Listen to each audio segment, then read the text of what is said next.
This is Scott Cerosky, and for 28 years, Scott has been involved in improving the concept of recognition risk control and best management practices in the sweeping industry. He's with Crum Forster. And tell me, Scott, you've seen a lot of transition in the industry. Where have we come and where are we headed? Yeah, for years now, Ranger, I've seen a huge improvement both on the equipment manufacturing sector, and now more so in the contractor segment. The manufacturers have become very cognizant of safety concerns regarding the operation of the equipment, ergonomics to provide better safety and operation and handling of the sweepers. So the manufacturing sector has come, multifold in improving the equipment from a safety standpoint. The contractors now also have recognized that they need to substantially improve the risk management habits of their operations in terms of driver training,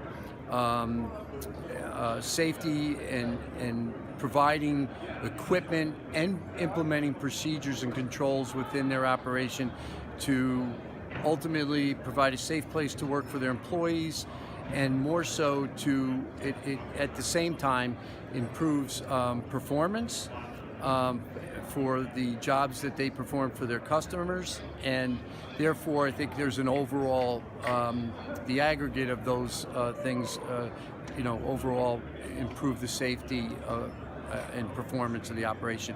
I've also seen that now the some of the sweeping associations have really drilled down on some of the needs and concerns that their industry has been faced with. Contractual liability is a big thing today.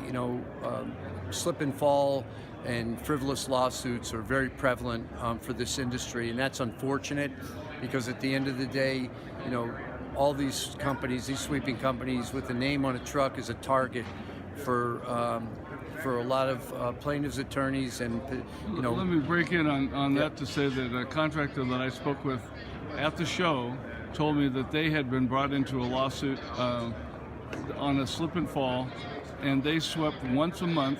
They were on their 29th day of not sweeping, and it cost them $20,000. Exactly, and therein lies the problem. The contract that the property owners and managers are made or make the contractors sign contain risk transfer language that, for the most part, encumbers the contractor into assuming liabilities for work that they're not actually hired to perform. So there's a few initiatives, and as you know, I write trade journal articles and contribute on your website as well on some of these risk controls and procedures to help the contractors implement. But now NAPSA has actually started an initiative to implement an ANSI certification program, which for the most part will help standardize a best practices which we've management, never had before, which the industry's really never had before. So I think that's going to go a long way in helping these contractors combat that contractual liability risk transfer with their customers, and at the same time not losing credibility and with the customer base. It's just actually helping their customers and educating their customers into developing contracts which are more fair and in line with the scope of work they're being hired to perform. So let's both hope together that that's one of the things we'll see in the future is that risk transfer being gone, because what it amounts to is property managers or contractors where you're the subcontractor, and they're not having to insure for liabilities that they should be, and for zero they're transferring it to the sweeping contractors. We got to quit that. Exactly, and it all transcends back to any insurance company that insures this segment.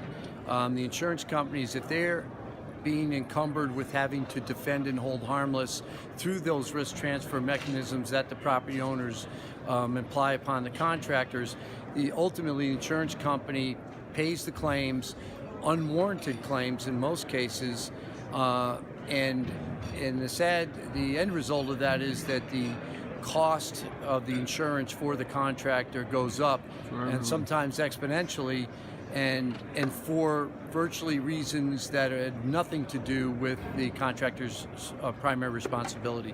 So all of these efforts and initiatives with all of these sweeping organizations, NAPSA, WorldSweeper, 1-800-SWEEPER, all these organizations combining their initiatives into the industry, all collectively are there to help the industry as a whole to get it onto a level playing field. Right. And I do commend the manufacturers as well in those efforts. Well, you and I have spoken numerous times over the phone of ways that we can work to combat that. And, you know, it's difficult. If we had a collar on all the insurance companies, then we could, you know, work to mandate that those risk transfer clauses, you know, if a contractor had that, he couldn't get insurance, and you have to have all your contracts reviewed. But, you know, you are one of the few people that's very knowledgeable about the risk in our particular industry, and I think some amount of the insurance is being written by people who don't have a clue. So. That's true, and that's problematic. Having knowledge is a huge benefit in being able to provide the proper products and services back to the industry. And I know you as well, Ranger, a wealth of information, and it's supplied this industry over numerous years. Valuable information has also assisted in that effort. You know, at the end of the day, the insurance industry that supplies insurance to the power sweeping community and others in the other pavement maintenance related sectors, the objective is to do whatever we can to make sure that at the end of the day, these contractors are only going to be responsible for what it is they're being hired to perform and no more. And that is ultimately the objective of all these initiatives. So that's probably a great place to leave it, Scott. Okay. Thank you very much. And again, I sure hope that we do in the future move toward those kinds of risk transfer changes that are correct, not that somebody can bully into. So I think so. And one other point, if I may. Sure. I just thought of that. You know, the old adage is, you know, and we're starting to change this mindset and culture. The old adage is, oh boy, if I don't, you know, if the contractor doesn't sign a contract that's laid in front of them, that the fear was that the property owner or manager would go out to one of their competitors to have them sign it. And in most cases, that logic was true over time. With these new initiatives, we believe that by setting a standard for this industry, that will alleviate those concerns, whereby now a property manager says, well, I'll go down the street to the next guy. Well, the next guy and the next guy and the next guy are implementing the same set of best practices and these management protocols to be able to eliminate other, if I may, chucks with a truck for, you know, getting work that they shouldn't themselves be signing. So that again will help globalize, you know, these initiatives and make that as well a level playing field. Excellent. I'm glad you added that in. Thank you. Thank you. This is Karl Stauty of Commercial Power Sweeping. They're in Suffolk, Virginia. And Karl, you've been in the industry for how long? 33 years. All right. And I know that you do parking lot sweeping as well as a variety of exterior maintenance services, street sweeping, construction sweeping, Correct. And so forth. You're on our advisory board at the World Sweeping Association, for which I thank you very much, and a founding member. Our question for a number of professionals like yourself at NPE is, where do you see the sweeping industry going? What On the parking any lots? part side? Yeah, any side. On the parking lot side, I foresee the concept of like an iRobot unit being utilized in the shopping centers, where either they purchase it themselves or we provide the service with that type of technology. Mm-hmm. As as fast as it's evolving, I just, with autonomous vehicles, I don't see where this direction is going to go. Yeah. Especially with the labor shortages that everybody's facing right now. Oh, and what do you see, and I think that's spot on, what do you see in terms of alternative fuels or any kinds of new sweeper innovations you'd either like to see or hope to see, expect to see? The infrastructure still not set up for like CNG across the United States. Other than that, I don't know of any other, I don't follow alternative fuels that much, so. Okay. But. All right. And anything in construction or street sweeping that you see as big drivers that may make a change? I think with the silica laws, the amount of dust that we're allowed to put airborne is going to become an issue. Especially in wintertime sweeping. It's always been an issue with sweepers in general, but I think it's going to get worse before it gets better. Now that it's regulated Yes. and legislated and all that, yeah, we're just getting rolling on that here in 2018, that's for sure. We see it enforced heavily on the military bases. They will shut a job down in a heartbeat if they see a certain amount of airborne dust. So it'll eventually evolve out into the mainstream construction, I believe, within time with enforcement. But it's like everything with the EPA, they pick and choose what they're going to regulate, but I think the cities are going to start enforcing it too. Yeah. Okay, anything else you want to say? No, good. All right, thanks so much. So we're fortunate to have from the viewer's view from left to right is Mark Stratton and Frank Chulick, and they are wildly involved with the Stewart-Amos line. And if they want to tell you how they're involved, I'll leave it to that. But you've both been in the industry. When you say, how long, Mark? How long have you been? 25 years. 25 years there. How long? I've been involved since 1981. There you go. People can do their own math. So, Yeah. since you're the elder statesman on this, Frank, Mark, what do you think the industry is going to do in the next, decade or something like that? Well, the industry is definitely evolving with environmental issues are coming to the surface more and more. Stormwater, the emulsions that we're working with now. What kind of emulsions? Talk about that. Well, they're more with the milling operations and controlling the dust on the pavement before they actually repave the pavement. And the technology of the sweepers has got to keep up with those expectations. Right. Since the price has gone up, as a number of people have noted. Yeah. But you have to have to make them happy that they're doing that. Giveaway is Just at a moment. 3:00 p.m. That's all right. And keep designing. It's almost like you're right here at NPE, right? Yeah. And craft repair package.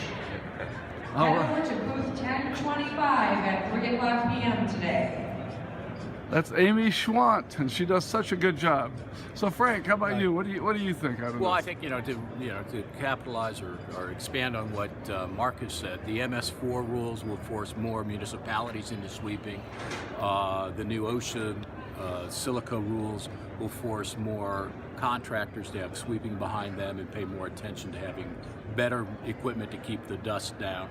So the environment is definitely the driving factor rather than it used to be the aesthetics. And our town's pretty.